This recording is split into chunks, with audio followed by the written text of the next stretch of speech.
嗨，大家好，我是坦平叔。今天是2025年5月15号。这一期咱们继续聊聊恒大清盘，聊聊中国的房地产。咱们先看房企的消息啊。首先这个碧桂园发布了它的财报。与其他财报不同的是，这个它的审计机构叫中汇安达会计师事务所，对它的财报出具了无法表示意见。也就是说碧桂园发的这个财报，这个审计机构没办法发表意见。原因是什么呢？因为碧桂园的资产的质量、偿债能力以及证据获得，就是为了证明它的资产质量为了证明它的偿债能力，需要获得很多证据但是这个证据获取有障碍，也就是说上市公司不提供所以碧桂园自己的财报和审计机构呢，那就是各抒己见碧桂园说我这个就这样，那审计机构说我没有证据表明，我拿不到证据，所以我无法发表意见。这个碧桂园发布财报2024年亏损328亿，也就是碧桂园的这个财报就像这个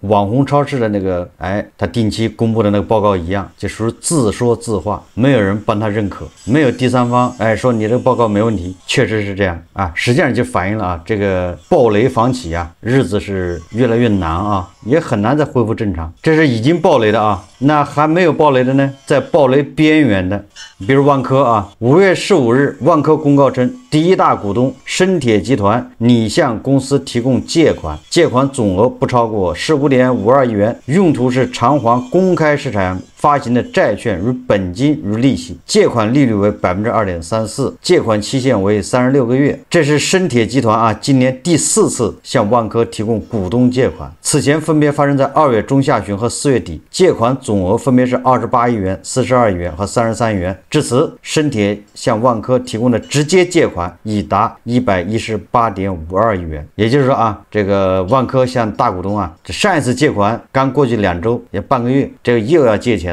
这么借的话，地主家也没余粮深铁有这么多钱借吗？所以我深深的表示怀疑也就是说本来泥菩萨过河自身难保，结果这边还坠这个需要你不停的输血的，这会不会两个一起沉呢？这个到底在赌什么呢？你想但凡有办法，他一定是跟银行去借钱。他为什么不跟银行借呢？因为他没有资产抵押，银行是不会白给你钱的你说的再好听，什么名单，银行把钱给你，你必须给他东西抵押，对吧？你有资产，那说明万科他确实没法从银行获取这个流动资金，只能跟大股东借。大股东的钱从哪儿来呢？深铁集团也不富裕去年也是巨亏看着这个深圳国资委深铁集团是横下一条心不把万科救起来誓不罢休。但是很多事情还得按市场规则去办这么输血，短短的从2月深铁他不是把那个万科的董事会改组了吗？正式入主正式管起万科。从那个时候开始到现在，对吧？已经也才3个多月时间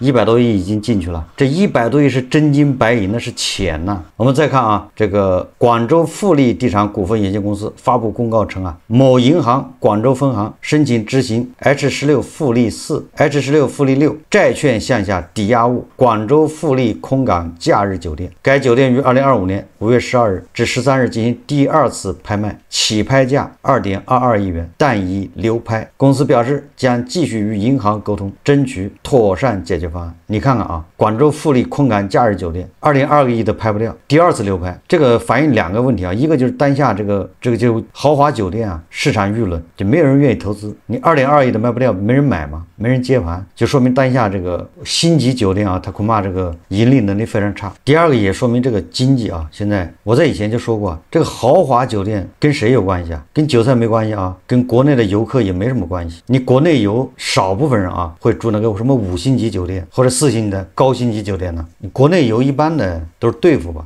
这个豪华酒店它更多的是商务客人商务客人里面更多的就是外资，对吧？即便你卖2000一晚上，对老外来说也就是300美金，对吧？老外到中国出差住300美金一晚上的饭店也能说得过去。对咱们来说是贵了一点你2000一晚上以前是可以的现在无论是公务宴请还是这个私营企业出差，他都不可能让你住这么好的，顶多500-600，一般的这样人民币所以说星级酒店都是外商外资他们比较多，所以说星级酒店这个低迷从侧面从某种角度也说明咱们外商外资恐怕或者叫高质量的外资多了这个低质量岸外资都跑了，印度啊跑到印尼去了。这一块我是有发言权的啊。20多年前我在北京，我就做这种豪华酒店预订，那个时候我们的接的客人都是老外，这老外啊3个工程师啊到中国一住，他有生产线调试啊，他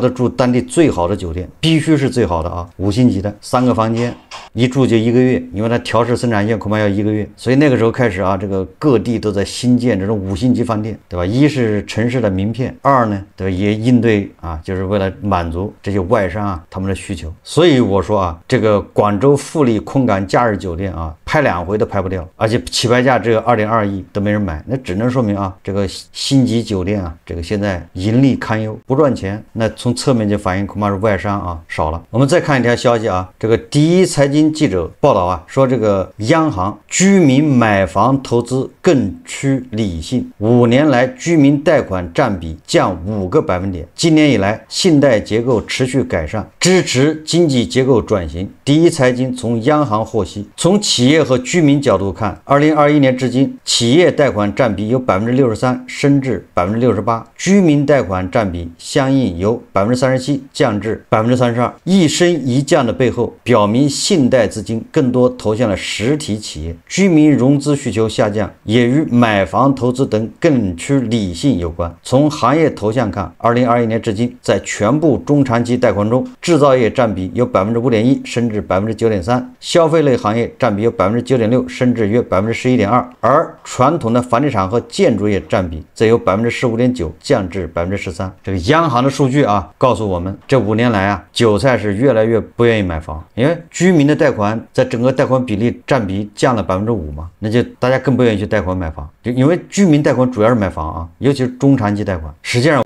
因为我也没去查这个数据啊，大家可以去央行网站去查，这5年来这个贷款到底是增长了还是下降了，就整个的贷款的增速是多少。如果本身啊这个居民加上企业的贷款增速在下降，不及预期，结果居民的贷款占比还更缩小，那就说明房地产冷到什么程度，那就说明啊现在这个什么媒体说的啊小阳春，对吧，什么各个地方楼市稳了，那都是自吹自擂啊，那都是走夜路吹口哨，自己给自己壮胆。央行的数据不支持啊，那总不能说好多买房的人都是全款吧，不贷款，这显然也不现实啊。我们再看啊，这个广州日报消息啊，2025年5月15日，广东省东莞市叫横立镇新四黄塘村甩出王炸，什么王炸呢？叫新四黄塘村促结婚助生育奖励方案，在网上引起热议。为响应国家提倡适龄婚育、优生优育政策，新四黄塘村提出，夫妻双方任一方属于黄塘村小组户籍的，符合婚姻法且仅限于初婚登记，可获1万元奖励。就是你只要登记结婚就奖励1万。在政策内生育小孩并入黄塘村户籍，每个小孩获1万元奖励，就是你生一个孩子，户籍留在这个黄塘村，再奖励1万。村委会工作人员告诉潇湘晨报，奖励方案属实，黄塘村有400多人，30岁以上不结婚的人比较多，很多家长比较担忧孩子结婚的事情，向村里反映后，所以村里才颁发政策，小小的鼓励下年轻人早点结婚生子。当然，年轻人也不可能为了1万块钱马上结婚，先看看可不可行。不管怎么说啊，那有钱的地方还是好啊。那后来他们说明他们村里有钱呢，对吧？那能拿出钱出来奖励，生个孩子奖励1万，对吧？结婚奖励1万，真金白银，有没有效果？他先讲了再说。这也说明啊，地方政府对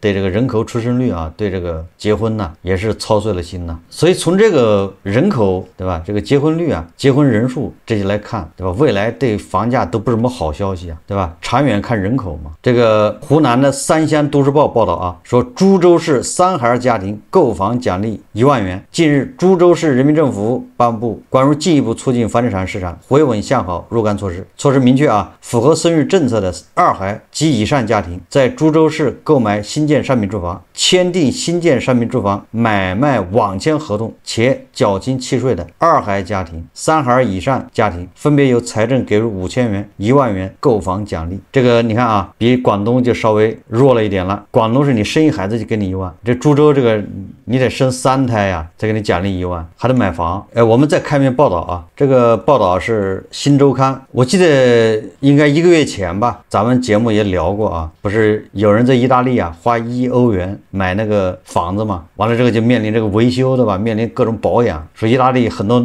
这个小镇都有这样的房子，历史悠久，是古迹啊。但是就1欧元，好像很多中国人心动啊，跑去买。那今天这个新周刊它有篇报道叫花1元在欧洲买别墅的人赚翻了吗？我们看他怎么说的啊？他说1欧元买房的背后的确还有不少具体规则，计划推出至今，买房者的抱怨声也没有断过。比如规定多、流程长、手续麻烦。除此之外，实际要花费的费用远不止1欧元这么简单。像是买家在购房之外，还需要承担公证费和行政费啊。他说，一大批意大利小镇正在成为互联网上的欧洲鹤岗。这欧洲，尤其是意大利啊，处处都是鹤岗，不就是房价是白菜价吗？2、3万一套，以此而闻名这个咱们互联网。今年春天，说意大利中部的小镇彭内镇里，镇长吉尔贝托·彼得鲁奇站在一栋古老的石屋前，对着记者无奈地说这座只有1000人居住的小镇即将成为鬼城了。而为了试图扭转局面，当地开始推出1欧元买房计划，仅花费不到一杯咖啡的价格，就能买到一栋中世纪风格的老宅，实现田园牧歌式的生活。像这样的1元房，在意大利各个小镇批量出现。然而，这些接近0元购的欧式别墅真的那么香吗？1欧元买下一座独栋别墅，甚至是古堡，这并不是夸张，而且已经持续了很长时间。这一备受关注的1欧元房产计划，是一个名叫穆索梅利的小镇率先推行的。它位于意大利西西里岛中心的卡尔塔尼塞塔省，人口不到11000人，当地经济主要依靠橄榄、谷物等农业。2017年，为了应对小镇人口急剧减少、空房越来越多的情况，当地政府就推出了这一看上去噱头满满的房屋销售计划1欧元计划，试图以此吸引人口迁入，同时解决这些老房子遗留问题。意大利政府建立了1欧元购房网站，全世界的买家可以在网上申请购房。起初，这一计划的确效果显著，国内外的购房者纷纷涌入。美索梅利政府到2019年已经收到了6万份申请。西西里岛的旅游也变得火爆，房产中介公司里甚至一度发生了踩踏事件，太夸张了啊！紧接着，意大利境内其他小镇纷纷开始效仿该计划，包括甘杰、塞拉米、皮埃蒙特镇等。政府官员们积极宣传，都期待着一举扭转本地房屋大量空置的尴尬局面。这些加入1欧元计划的小镇处境都很相似，本土的人口流失从2战期间已经开始，由于当地的生存环境遭到破坏，不少人移民到国外寻找更好的生存机会。而随着时代的变迁，小镇出生人口也逐年降低，种种因素导致这些小镇几乎快成为鬼镇，留下一大批空房。这些房屋不是只针对意大利本国人销售，而是欢迎全世界人购买。加上社媒上的大肆宣传，让不少外国人趋之若鹜。在政策推出的前5年，穆索梅利镇就向外国人售出了300栋房屋，约占库存的95%，那就整个都卖掉了呗。1欧元买房计划一直持续至今，并因为彭内镇所引起关注，在今年春天再次传网火了一把。目前意大利约有70个村庄推出了1欧元买房计划，很多地方也推出了和低价房屋相配套的人才引进政策。说更幽默的是在美国大选过后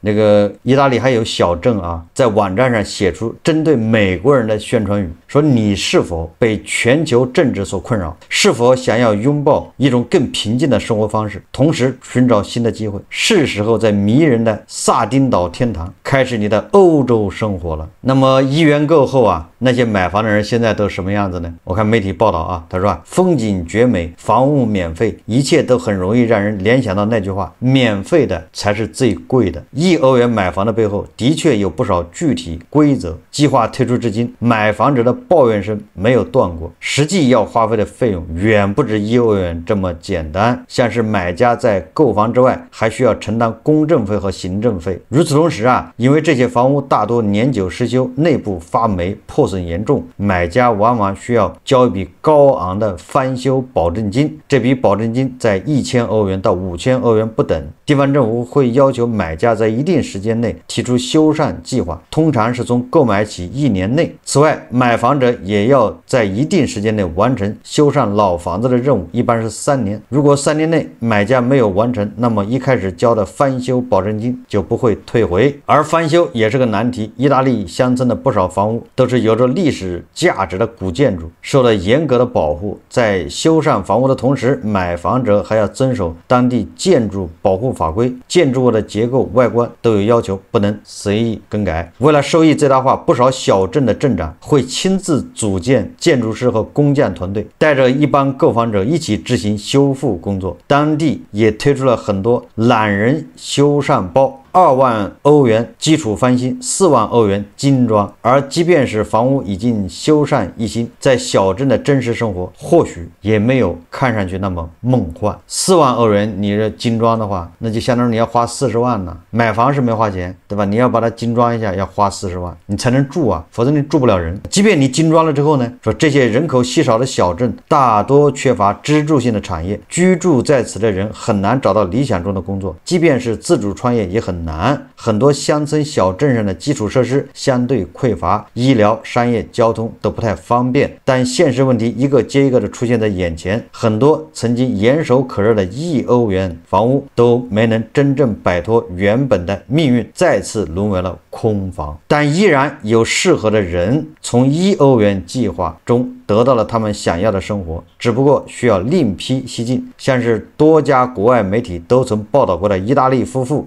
什么 Sarah， 他们原本是一对房车旅行博主，在经过了详细的调研后，购买了西西里岛上一栋1欧元别墅。翻修房屋期间，他们在网站上定期更新修缮改造房屋的进程，短短时间内就收获了30万多粉丝。这个在国内有很多这个旅行博主不都这么干吗？旅行博主跑到什么东北农场，跑到什么偏僻的农村买一块旧宅子，然后开始翻新。他不是为了买房子翻新，他也不是为了在那住，他是为了拍自媒体需要素材，对吧？这种改造计划都会玩搞这种流量。如果你也学，对吧？我也买个农场，买栋房子去，那你就上当了。人家买房子翻修是手段，不是目的。而最后他们仅花费1.5万欧元就将房屋打造成了理想中的样子，还投资包下了附近的一处橄榄园。在面朝大海的房子里，夫妻俩带着2个女儿一同生活。他们的经历吸引了不少网红效仿，也算是1欧元计划中少有实现了理想生活的例子。这个我觉得要放长远看，等到他的粉丝少了，没有什么流量了，他马上就不住了，房子就卖掉他要换别的地方去。为什么现在住那儿呢？还要秀这种生活呢？是因为现在还有流量，就这么简单老房子的出路，在欧美乃至全球范围内，老房子的尴尬境遇已经不是个例。瑞士位置较远的小镇同样在出售价格为1瑞士法郎的房产，同时一些偏僻村庄推出政策，为搬来此地居住的人提供上万美元的搬家费。克罗地亚的边境小镇也以1库纳的价格出售废弃的房屋，你看都是1块钱。法国巴黎以南300公里的一处村庄，1欧元的房屋同样不少，但规则比意大利更严格，说当地要求购买者必须实际住在房子里，不能用于租赁或开民宿，同时必须在6个月内开始装修，在2年内完工。而在亚洲不久前在社交媒体上引发讨论的3万5千元人民币买北海道别墅，也是与1元购房相似的情况。过去的经济高速发展期，日本人建造了许多房屋，但随着人口减少，各地小地方剩下的空房成了问题。这个也是很多华人跑到日本去买那种别墅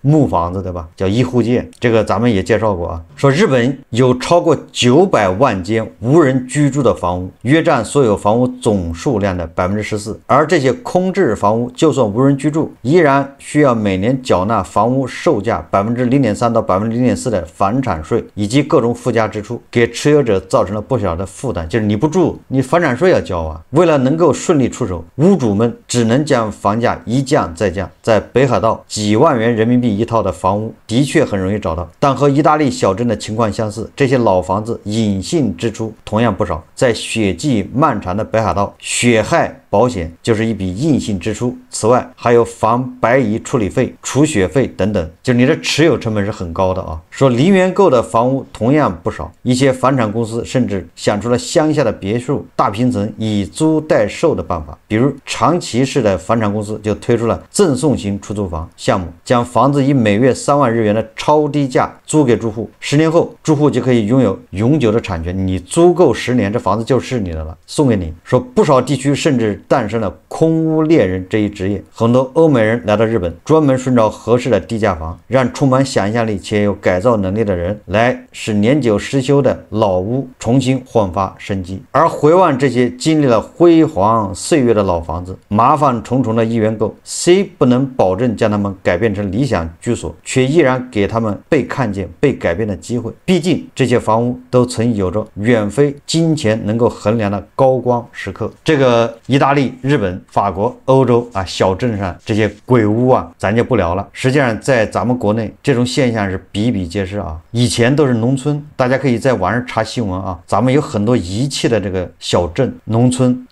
那个村落啊。我记得有个数字吧，好像每天都有几百个村庄在消失啊。消失是什么意思？就没人了，人都进城了，那个村庄就没有人。实际上，这个现象比这个意大利、比日本还要严重。唯一的不同是，意大利啊、日本，它这些房子啊，它恐怕有一些保留的价值。哎，我们的农村的房子呢，恐怕就这种历史价值比较弱一点。有的地方还是有价值的，你比如山西啊、陕西那些山沟沟里面那些房子啊，明清建筑啊，还有这个比如说浙江，它保留的比较完好的，那也有价值。但是我们这儿没有重视，你也不存在卖不掉。意大利、日本还可以搞这个1元，对吧？低价招揽人过去。咱们这个消失的农村，那纯粹是因为那个地方就不适合人待，人搬走了。我在想啊，意大利、日本他们所经历的路程啊，他们的历程恐怕我们也得走。也就是说，未来有很多小城市啊，也是像意大利和日本的小镇一样，人口是越来越少，它都往大城市集中啊。那就像现在很多山村消亡一样，对吧？未来就会出现，你比如鹤岗，实际上就是这么一个趋势啊。不过鹤岗现在房子还能卖2万、3万一套，实际上鹤岗那2万、3万一套的房子，离鹤岗市中心挺远。鹤岗市中心的房子，它也得7、8千啊，并不便宜啊。它那2万、3万一套的，都是离鹤岗市中心坐公交车恐怕还得30分钟。我们未来很多这个小城市、县城都要空心化，它留不住人呢，人要进大城市啊，在那儿安家落户啊，在那儿上班啊。大家可以在网上看那个以前很多3线建设，在四川的、在重庆的、在陕西的、在云南的，那都是小镇呐，那是一个镇一个镇呐，现在全空了。以前那是工厂，对吧？那因为一个大工厂搬过去，那儿聚集了多少万人在那生活，现在人都搬出来，对吧？整个镇就空了。也就是未来某一天，我们很多县城啊，恐怕也会出现几块钱买套房。我们为什么没有出现像日本和意大利、欧洲这种情况呢？是因为啊，我们的持有成本很低，就是我们买房子比较贵，但是你买了房子之后，你不用再交什么钱，就是物业费了。物业费你还可以打折，还可以扯皮，对吧？你没有房产税。欧美啊、日本它都有房产税，就是你每年还得交钱，每年要交钱，那很多人就要把房子卖掉，那房子租也租不了，对吧？那还得每年花钱，所以就逼着他们啊1块钱往出卖。那咱们这不一样，咱们这没有房产税，所以说那房子如果你要降到3万，人家不卖了，就放那儿。实际上说来说去啊，就是人口在变化，欧洲、日本这些地方都是老龄化严重，这是第一个，人口出生率在下降。这就是第二个趋势，就是人口都向大城市啊，向那个城市群集中。那我觉得这个规律啊，一样适合我们。我们现在就是老龄化，人口是断崖式下跌啊，新生儿出生率这么低，结婚的人都少了，对吧？所以这个符合欧洲和日本的这个状况。第二个呢，我们也是啊，人口在往大城市集中，长三角、珠三角人口在流入嘛。你看东北人口在流出，人在减少。如果以后啊，未来3年、5年或者10年、8年呢，开征房产税，那在意大利、在日本出现的这一幕，咱们这儿也会重现。好，我们这期节目就聊到这里，感谢大家收看。如果喜欢我的节目，欢迎订阅、转发，也可以在下方留言评论，谢谢大家。